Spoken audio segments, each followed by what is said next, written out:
नमस्कार साथियों, मैं सुरेंद्र कुमार स्वागत करता हूं सरोकार एग्री इंस्टीट्यूट के डिजिटल प्लेटफॉर्म पर। तो जिन विद्यार्थियों ने अभी तक चैनल को सब्सक्राइब नहीं किया है वे चैनल को सब्सक्राइब कर लें, way after that bell icon के बटन को प्रेस कर लें ताकि आने वाली वीडियो का नोटिफिकेशन आपको बहुत ही जल्द प्राप्त हो सके। आइए हम आज की क्लास को शुरू करते हैं। तो आज की क्लास को शुरू करने से पहले हमने कल के टॉपिक में क्या पढ़ा उसके बारे में थोड़ी सी रिवाइज कर लेते हैं। तो कल की क्लास में हमने वेट के बारे में, गाँव के बारे में पढ़ा था, जो कि आपकी सिलेबस के अकॉर्डिंग 1 से 4 टॉपिक तक, 4 तक गाँव के बारे में पढ़ाना था, वो हमने पढ़ लिया। उसके बाद में आपके टॉपिक नंबर 5 और 6 के बारे में पढ़ेंगे, जो कि बारले या जौ के बारे में पढ़ेंगे। किसके बारे में पढ़ेंगे? बारले या जौ के बारे में। तो आज का आपका टॉपिक है बारले, जिसकी origin, geographical distribution, economic importance, soil and climate requirements, variety और कल्चरल प्रैक्टिस एंड यील्ड के बारे में देखेंगे। मतलब जौ की उत्पत्ति स्थान, भौगोलिक वितरण, आर्थिक महत्व, मृदा जलवायु संबंधित आवश्यकता, किस्में और कृषि पद्धतियां और इसकी क्या उपज होती है उसके बारे में देखेंगे। तो इसके सामान्य इंट्रोडक्शन के बारे में बात करें तो जौ का जो वानस्पतिक नाम है वो होर्डियम वेलगेयर है, और इसके कुल की बात करें तो इसके कुल ग्रेमिनी है, और इसके उत्पत्ति स्थान की बात करें तो इसका उत्पत्ति स्थान इथोपिया है, और इसमें गुणसूत्र संख्या की बात करें तो गुणसूत्र संख्या कितनी है? 14 है। कितनी है? 14। तो हम एक बार लिख के रिवाइज कर लेते हैं। जौ का जो बॉटनिकल नेम है वो क्या है? होर्डियम वेलगेयर।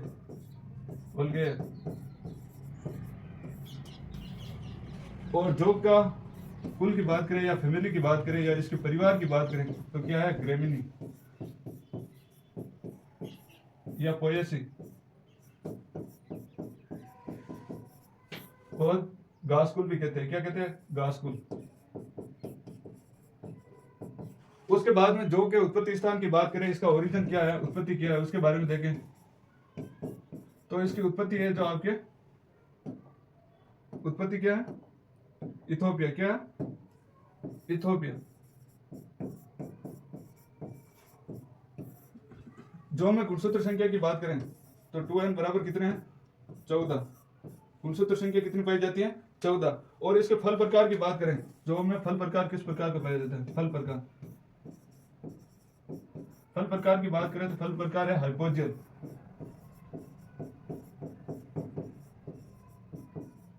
फल प्रकार हाइपोजियल। उसके बाद में आगे बात करें तो इसमें परागण कौन सा पाया जाता है? परागण। तो जौ में परागण कौन सा पाया जाता है? स्वपरागण पाया जाता है। कौन सा परागण पाया जाता है? स्वपरागण पाया जाता है। तो अब हम चलते हैं अपनी स्लाइड पे। तो एक बार हम वापस रिवाइज कर लेते हैं। जौ या बारले, जिसका वानस्पतिक नाम क्या है? तो होर्डियम वेलगेयर है। क्या है? होर्डियम वेलगेयर। और इसके कुल या फैमिली की बात करें या इसके परिवार की बात करें तो क्या है? ग्रेमिनी। क्या है? ग्रेमिनी या पोएसी या घासकुल भी कह सकते हैं। क्या कह सकते हैं? पोएसी या घासकुल भी कह सकते हैं। इसके उत्पत्ति स्थान की बात करें तो जौ का जो उत्पत्ति स्थान है वो क्या है? इथोपिया है। क्या है? इथोपिया। और इसमें गुणसूत्र संख्या की बात करें तो जौ में गुणसूत्र संख्या कितनी पाई जाती है? 14 पाई जाती है। कितनी पाई जाती है? 14 पाई जाती है। और जौ के अंकुरन की बात करें तो अंकुरन हाइपोजेल प्रकार का अंकुरन पाया जाता है। अंकुरन 2 प्रकार के होते हैं। हमने गाँव पढ़ा था तब हाइपोजेल के बारे में देखा था। मतलब इसमें क्या होता है कि जो हाइपोजेल अंकुरन का मतलब होता है कि जो का बीज होता है उसमें जो बीज के कोटिलिडन होते हैं वो भूमि के अंदर रहकर पौधे की वानस्पतिक भाग में वृद्धि होती है। तो जिसके कारण इसका जो अंकुरन होता है वह हाइपोजेल प्रकार का होता है। जौ में पुष्पक्रम की बात करें तो जौ का पुष्पक्रम होता है स्पाइक प्रकार का। क्या प्रकार का? स्पाइक प्रकार का या हेड प्रकार का। हेड। और इसके फल प्रकार की बात करें तो जौ में फल प्रकार कैरियोप्सिस प्रकार का पाया जाता है। किस प्रकार का पाया जाता है? कैरियोप्सिस प्रकार का फल प्रकार पाया जाता है। और तने की बात करें, जो जौ का पौधा होता है उसके तने को क्या कहते हैं? तो कलम कहते हैं। क्या कहते हैं? कलम कहते हैं। उसके बाद में नेक्स्ट बात करें तो इसमें परागण कौन सा पाया जाता है? तो जौ में स्वपरागण पाया जाता है। कौन सा परागण पाया जाता है? स्वपरागण पाया जाता है। उसके बाद में आगे बात करें तो अगला पॉइंट है आपके भौगोलिक वितरण, जोग्राफिकल डिस्ट्रीब्यूशन की बात करें, भौगोलिक वितरण की बात करें तो जौ की खेती दुनिया भर में व्यापक रूप से की जाती है, जिसे प्रमुख उत्पादक देश है। जौ की खेती है वो मतलब व्यापक रूप से की जाती है। इसमें प्रमुख उत्पादन देश की बात करें तो क्या है? रूस, Canada, Germany, France, Ukraine, Australia और अमेरिका।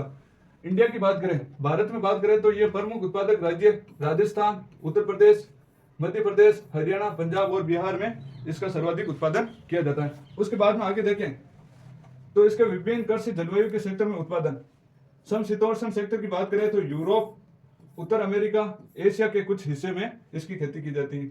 उसके बाद में आगे बात करें तो उष्ण कटिबंधीय और उप उष्ण कटिबंधीय की बात करें तो भारत, इथियोपिया और अफ्रीका का कुछ भाग। उसके बाद में हम आगे बात करें तो ऊंचाई वाले क्षेत्रों की बात करें, ऊंचाई वाले क्षेत्रों की बात करें तो इसमें तिब्बत, नेपाल और एंडीज और पर्वत श्रृंखलाएं। उसके बाद में आगे देखें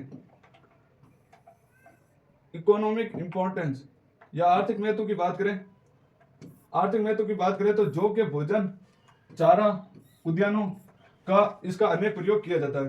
तो इसमें फर्स्ट आर्थिक महत्व की बात करें तो फूड या खाद्य के बारे में तो जौ के आटा, माल्टा, दलिया और सूप बनाने के लिए जौ का उपयोग किया जाता है। मद्यपान या उद्योगों के रूप में बात करें तो बियर बनाने के लिए, विस्की बनाने के लिए प्रमुख कच्चे माल का प्रयोग किया जाता है। मतलब जौ के कच्चे माल का प्रयोग बियर व विस्की बनाने के लिए किया जाता है। उसके बाद में आगे बात करें तो आगे है पशु चारा। क्या है? पशु चारा। तो जौ के दाने और भूसा पशु के लिए उपयोग होता है। मतलब जौ का जो चारा वह भूसा होता है वह पशुओं को खाने के लिए काम में लिया जाता है। उसके बाद में औषधियों के रूप में इसका उपयोग कहाँ पर किया जाता है उसके बारे में देखें तो जौ का पानी पाचन स्वास्थ्य के लिए लाभदायक होता है और इसमें मौजूद बीटा ग्लूकेन और कोलेस्ट्रॉल कम करने में मदद करता है। मतलब जौ का जो पानी होता है वो कोलेस्ट्रॉल को कम करने में सहायक होता है। किसको कम करने में सहायक होता है? कोलेस्ट्रॉल को कम करने में सहायक होता है। उसके बाद में इंडस्ट्रियल यूज के बारे में बात करें, औद्योगिक उपयोग के बारे में बात करें तो इसमें होता है आपके माल्ट एक्सट्रैक्ट का उपयोग बेकरी व कन्फेक्शनरी औषधियों के रूप में इसका उपयोग किया जाता है। उसके बाद में हम आगे देखें तो जौ की मिट्टी और जलवायु के बारे में देखें, सोइल एंड क्लाइमेट रिक्वायरमेंट के बारे में देखें। सोइल एंड क्लाइमेट रिक्वायरमेंट के बारे में देखें तो सोइल रिक्वायरमेंट की बात करें, मिट्टी की आवश्यकता की बात करें तो इसके लिए उपयुक्त मृदा की बात करें तो दोमट से ब्लू दोमट मृदा जिसमें जल निकास की अच्छी व्यवस्था होनी चाहिए। मतलब जौ की खेती करने के लिए आपका जो फील्ड होता है उसमें जल निकास की उत्तम व्यवस्था होनी चाहिए। ऐसा नहीं कि आपके खेत के चारों में बड़ी बड़ी मेड़े बनी हुई हो जिसके कारण आपका जो खेत का जो जल है वो बाहर नहीं जा पा रहा हो, जिसके कारण आपकी फसल नष्ट भी हो सकती है, खराब भी हो सकती है, जिससे किसान को बहुत हानि हो सकती है। तो उसके लिए आपके जल निकास की उत्तम व्यवस्था होनी चाहिए। उसके बाद में आगे देखें तो लवणता से सही शुष्कता की बात करें तो जो कुछ हद तक लवणीय व क्षारीय मृदा को सहन कर सकती है। मतलब जौ की फसल है वो लवणीय व क्षारीय मृदा में भी आसानी से की जा सकती है, जौ की फसल आसानी से ली जा सकती है। उसके बाद में बात करें तो सॉइल फर्टिलिटी, मृदा उर्वरता की बात करें तो जैविक पदार्थ से भरपूर और अच्छी वायु संचार वाली मिट्टी उपयुक्त होती है। मतलब जैविक पदार्थ की मात्रा भरपूर होनी चाहिए और अच्छी वायु संचार होना चाहिए। मतलब उसमें रंध्र अवकाश की उपयुक्त मात्रा होनी चाहिए। उसके बाद में आगे बात करें, नेक्स्ट है आपकी जलवायु की आवश्यकता, क्लाइमेट कंडीशन की बात करें। जौ की फसल के लिए क्लाइमेट कंडीशन की बात करें तो फर्स्ट है आपकी टेम्परेचर, तापमान की बात करें तो अंकुरण के लिए तापमान कितना उपयुक्त होता है तो 12 से 15 डिग्री सेंटीग्रेड तापमान उपयुक्त होता है। जौ की फसल के अंकुरण के लिए 12 से 15 डिग्री सेंटीग्रेड तापमान उपयुक्त रहता है। उसके बाद में वर्दी के लिए बात करें तो 15 से 20 डिग्री सेंटीग्रेड तापमान उपयुक्त रहता है। कितना उपयुक्त रहता है? 15 से 20 डिग्री सेंटीग्रेड तापमान आदर्श रहता है। उसके बाद में बात करें तो एट मैच्योरिटी, परिपक्वता पर गर्म और शुष्क जलवायु बेहतर होती है। मतलब जो की फसल होती है उसके लिए मैच्योरिटी क्या होनी चाहिए तो गर्म एवं शुष्क मौसम बेहतर होता है। उसके बाद में रनफॉल की बात करें, वर्षा की बात करें तो जौ की फसल के लिए 300 से 500 mm वर्षा की आवश्यकता होती है। कितनी? 300 से 500 mm वर्षा की आवश्यकता होती है। 300 से 500 mm वर्षा की आवश्यकता होती है। अगर हमें सेंटीमीटर में पूछे तो 30 से 50 सेंटीमीटर वर्षा की आवश्यकता होती है। कितने? 30 से 50 सेंटीमीटर वर्षा की आवश्यकता होती है। आगे हम बात करें तो सूखा सहिष्णुता की बात करें, ये गेहूं की तुलना में अधिक प्रतिरोधी हैं तथा अर्ध शुष्क क्षेत्रों में उगा सकते हैं। मतलब ये गेहूं की फसल की तुलना में अधिक प्रतिरोधी होती है और इसे अर्ध शुष्क क्षेत्रों में भी उगाया जा सकता है। उसके बाद में आगे बात करें तो पाला सहिष्णुता की बात करें तो यह हल्के पाले को सहन कर सकता है। मतलब जो जौ की फसल होती है वह हल्के पाले को सहन करने की क्षमता होती है। अगर फसल में पाले की समस्या होती है तो उसके लिए आप 0.01% H2SO4 का छिड़काव करना चाहिए। उसके बाद में आगे बात करें तो ये लेकिन पुष्पन की अवस्था में गंभीर पाले से प्रभावित होती है। अगर जौ की फसल आपकी बो रखी है और पुष्पन अवस्था पर है और वहां पर पाले की समस्या देखी जाती है तो उस समय जौ की फसल पर बहुत हानिकारक प्रभाव पड़ सकता है। उसके बाद में आगे बात करें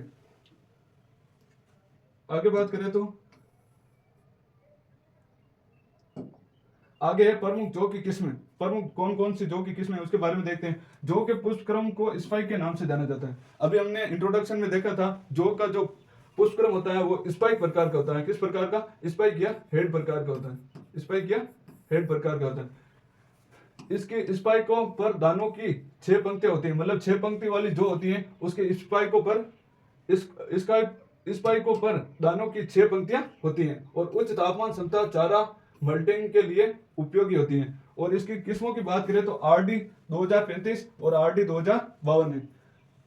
दो पंक्ति जो की बात करें तो इसकी स्पाइकों पर दानों की 2 पंक्तियां होती है। मतलब जो आपकी स्पाइक होती है, जो का पुष्पक्रम होता है उस पर दानों की 2 पंक्तियां होती हैं, जिसके कारण इसे 2 पंक्ति जौ कहते हैं। क्या कहते हैं? 2 पंक्ति जौ कहते हैं। अधिक स्टार्च युक्त बियर और मल्टिंग बनाने के लिए 2 पंक्ति वाली जौ का प्रयोग किया जाता है। इसकी वैरायटी की बात करें तो DWRB 91 और BH 902। उसके बाद में आगे बात करें तो हस्क युक्त जौ। कौन सी? हस्क युक्त जौ। उसके बारे में देखें। भूसे के साथ पारंपरिक किस्म फीड और भोजन के प्रयोजन के लिए व्यापक रूप से उगाया जाता है। मतलब इसे फीड और भोजन या प्रयोजनों के रूप में इसे उगाया जाता है। आगे बात करें तो आगे है नगंजी। सीधे मानव के उपयोग के लिए, मतलब सीधे मानव के उपयोग में जो की वैरायटी काम में ली जाती है वो क्या है? नगंजी। इसमें किस्मों की बात करें तो NB2 और DL88। क्या है? DL88। NB2 और DL88। आगे बात करें डिजीज रेस्ट रोग प्रतिरोधी किस्मों की बात करें तो जंग स्मट और पाउडर मिल्ड्यू प्रतिरोधी जो किस्म है जो कि आपके PL 751 है। कौन सी है? PL 751। उसके बाद PL 751 है PL 172। उसके बाद में आगे बात करें तो कर्षण क्रियाएं कौन कौन सी है? तो फर्स्ट है आपकी भूमि की तैयारी, लैंड प्रिपरेशन की बात करें तो इसमें फर्स्ट है आपके प्लविंग, जुताई की बात करें तो 2 से 3 बार गहरी जुताई करके भूमि को समतल कर लेना चाहिए। मतलब जौ की फसल बोने के लिए फसल को 2 से 3 बार अच्छी जुताई करके भूमि को समतल कर लेना चाहिए। उसके बाद में आगे बात करें तो सीड बेड प्रिपरेशन, बीज बेड की तैयारी कैसे तैयार करते हैं? तो भली भांति तैयार की गई भुरभुरी और नम मृदा उपयुक्त होती है। मतलब भूमि को अच्छे से भुरभुरी बनाने के बाद में इसकी बेड तैयार की जाती है, इसकी क्यारी तैयार की जाती है। उसके बाद में इसके सोविंग या बुआई की बात करें तो बुआई के लिए टाइम की बात करें तो इरिगेटेड क्रॉप की बात करें सिंचित फसलों के लिए अक्टूबर से नवंबर। और रन फेड क्रॉप की बात करें, असिंचित सेक्टर में बात करें तो नवंबर के मध्य से दिसंबर के प्रारंभ में इसकी बुआई की जाती है। सीड रेट की बात करें, प्रति हेक्टेयर सीड रेट कितनी काम में ली जाती है उसके बारे में बात करें तो इरिगेटेड मतलब सिंचित सेक्टर में कितने किलोग्राम बीज की आवश्यकता होती है? तो आपके 100 से 110 किलोग्राम प्रति हेक्टेयर बीज की आवश्यकता होती है। कितने बीज की आवश्यकता होती है? 100 से 110 किलोग्राम प्रति हेक्टेयर बीज की आवश्यकता होती है। रेनफेड या असिंचित सेक्टर की बात करें तो असिंचित सेक्टर के लिए आपके 80 से 90 किलोग्राम प्रति हेक्टेयर बीज की आवश्यकता होती है। उसके बाद में आगे बात करें जो में मध्य उर्वरता वाली भूमि में समय पर बुआई की स्थिति में बीज दर आमतौर पर 100 किलोग्राम काम में ली जाती है। कितने किलोग्राम काम में ली जाती है? 100 किलोग्राम प्रति हेक्टेयर बीज काम में लिया जाता है। तथा कम उर्वरता वाली भूमि की बुआई के लिए 125 किलोग्राम प्रति हेक्टेयर बीज की आवश्यकता होती है। अगर आपकी भूमि की उर्वरता अधिक है तो उसके लिए आप 100 किलोग्राम प्रति हेक्टेयर बीज की आवश्यकता होगी। और कम उर्वरता है तो आपको 125 किलोग्राम प्रति हेक्टेयर बीज की आवश्यकता होगी। उसके बाद में आगे बात करें दूरी की बात करें तो पंक्तियों के बीच में कितनी दूरी होती है, तो 22.5 से 23 सेंटीमीटर। कितनी? 22.5 से 23 सेंटीमीटर। डेप्थ या गहराई की बात करें तो अंकुरन के लिए 4 से 6 सेंटीमीटर गहराई उपयुक्त होती है। कितनी उपयुक्त होती है? 4 से 6 सेंटीमीटर गहराई उपयुक्त होती है।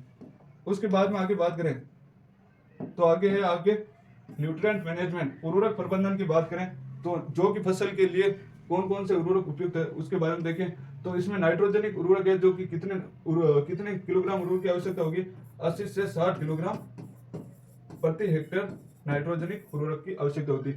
फास्फोरस युक्त उर्वरक की बात करें तो 30 से 40 किलोग्राम प्रति हेक्टेयर उर्वरक की आवश्यकता होगी। और पोटेशियम युक्त उर्वरक की बात करें तो 20 से 30 किलोग्राम प्रति हेक्टेयर उर्वरक की आवश्यकता होगी।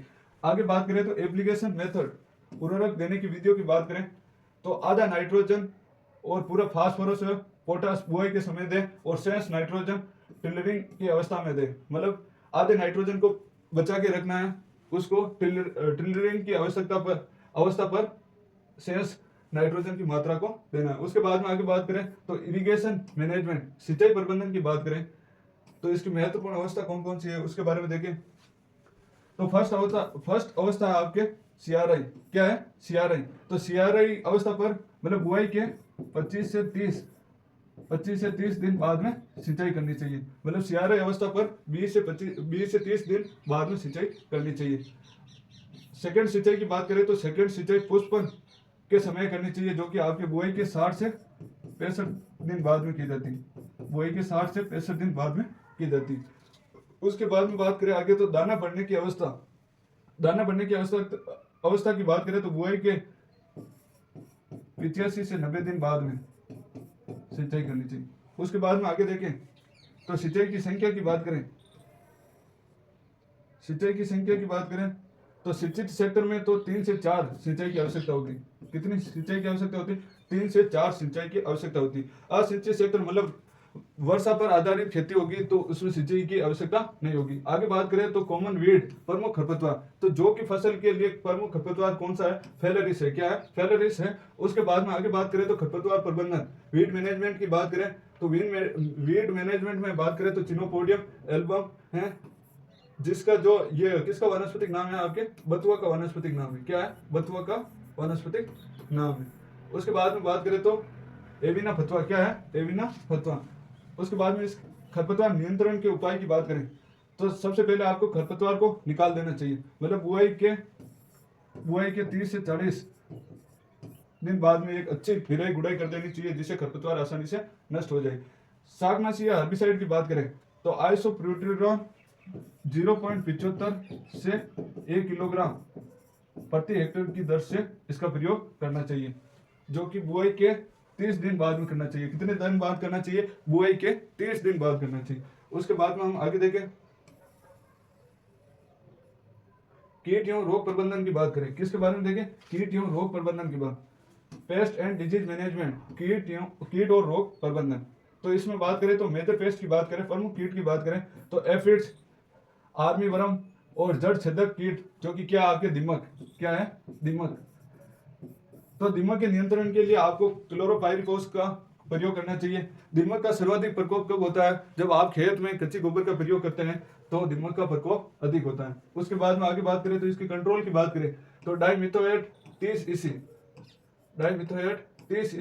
1 लीटर प्रति हेक्टेयर की दर से इसका छिड़काव करना चाहिए।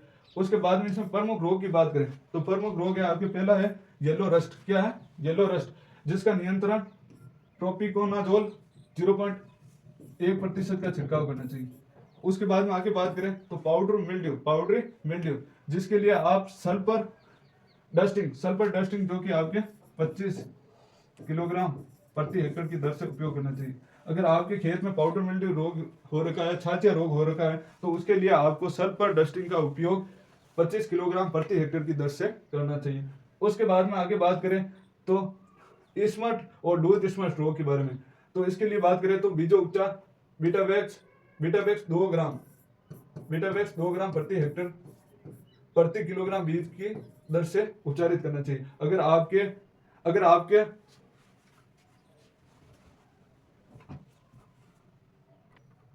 तो V2X का 2 ग्राम प्रति किलोग्राम बीज को उच्चारित किया जाता है, 2 ग्राम से उच्चारित किया जाता है, सॉरी 2 किलो से नहीं, 2 ग्राम से उच्चारित किया जाता है। उसके बाद में आगे बात करें तो आगे कौन सा रोग है आपका, मोलिया रोग। ये अनाज के सिस्ट निमेटोड है, ये अनाज का कौन सा है, सिस्ट निमेटोड रहता है। मोलिया रोग होता है वो निमेटोड या सूत्रकृमि के द्वारा होता है। किसके द्वारा होता है, सूत्रकृमि के द्वारा होता है। उस सूत्रकृमि का क्या नाम है, हेटेरोडेरा एविनी है। क्या है, हेटेरोडेरा एविनी के कारण होता है। उसके बाद में आगे बात करें हार्वेस्टिंग एंड यील्ड के बारे में देखें, कटाई और उपज के बारे में देखें। तो इसमें फर्स्ट है आपके हार्वेस्टिंग टाइम, मतलब कटाई का क्या समय है। तो कटाई के समय की बात करें तो असिंचित जौ की बात करें तो असिंचित जौ के लिए बुआई के 130 दिन से 135 दिन बाद में इसकी कटाई कर लेनी चाहिए। और सिंचित सेक्टर में यदि जौ है तो उसके लिए बात करें तो 140 से 150 दिन बाद में कटाई कर लेनी चाहिए। उसके बाद में आगे बात करें तो परिपक्वता संकेत की बात करें, जो की फसल किस समय पकती है उसके लिए क्या क्या संकेत है उसके बारे में देखें। तो अगर जो का जो पौधा होता है वो पीला पड़ जाता है तो हमें समझ लेना चाहिए कि जो की फसल कटने के लिए तैयार हो गई है। यदि दानों का कठोर हो जाना और अनाज में 12 से 14% नमी रहना, जो की फसल के दाने होते हैं उसमें 12 से 14% यदि नमी हो तो उस समय उसकी हार्वेस्टिंग कर लेनी चाहिए। उसके बाद में बात करें तो हार्वेस्टिंग मेथड, कटाई विधियों की बात करें तो कटाई के लिए आपको दरांती से उसकी कटाई कर लेनी चाहिए। उसके बाद में उसको थ्रेसिंग करके उसको बीज व भूसे को अलग कर लेना चाहिए। उसके बाद में आगे बात करें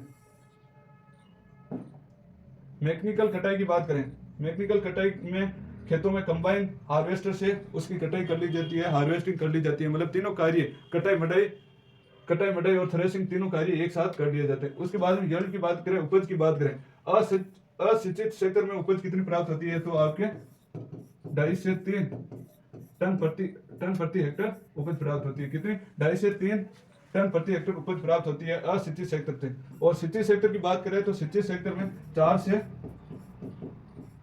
5.5 टन प्रति हेक्टर उपज प्राप्त होती है। और आगे बात करें तो मल्टिंग जो की उपज की बात करें तो 3.5 से 4.5 टन प्रति हेक्टर उपज प्राप्त होती है। तो आज की क्लास में हमने जो के बारे में तो पढ़ लिया, तो हमें अब देखेंगे कि इसके न्यू टाइप क्वेश्चन और रिक्त स्थान के क्वेश्चन कैसे कैसे पूछ रखे हैं। तो आपकी जो बीएससी एग्रीकल्चर है उसके न्यू टाइप किस प्रकार की आती है तो वो देख लेते हैं।